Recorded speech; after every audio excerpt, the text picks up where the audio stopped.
নমস্কাৰ বন্ধুসকল, কেনে আছে বাৰু আপোনালোক? লকডাউন হোৱাৰ আগলৈকে আমি দৈনন্দিন জীৱনত খুবেই ব্যস্ত আছিলোঁ।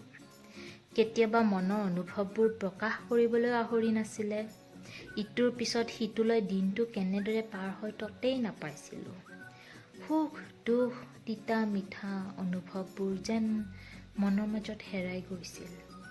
কেতিয়াবা শব্দ বিচাৰি নাপাওঁ, কিনো কম, কেনেকৈ প্ৰকাশ কৰিম। ঠিক তেনেই অনুভৱৰ মাজেৰে মই দুষাৰিমান লিখিছিলোঁ, বহুদিন আগতে লিখা। আজি আপোনালোকক পাঠ কৰি শুনাম। কেনে পাইছে জনাব, আৰু যদি ভাল পাইছে তেন্তে লাইক আৰু ছাবস্ক্ৰাইব কৰিবলৈ নাপাহৰিব। এতিয়া মই পাঠ কৰিবলৈ লৈছোঁ। কবিতাটিৰ শিৰোনাম নাজানো ক'ত হেৰাল। নাজানো ক'ত হেৰাল কলম।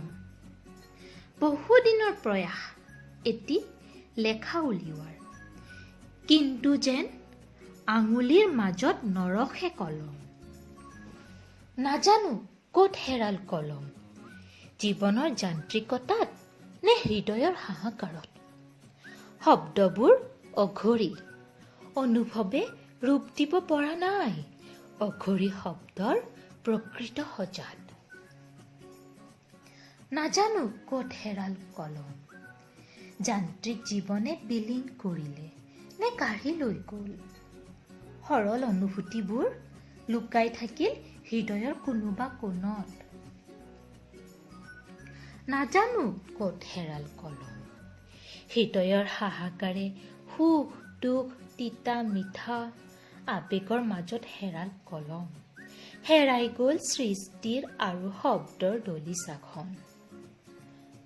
অনুভৱে বৰণ সলালে, জীৱন নামৰ যন্ত্ৰটি বেগাই দৌৰিছে, আৰু আবেগিক হৃদয়ে হেনো কিবা কয়, কিন্তু হেৰাই গ'ল কলম।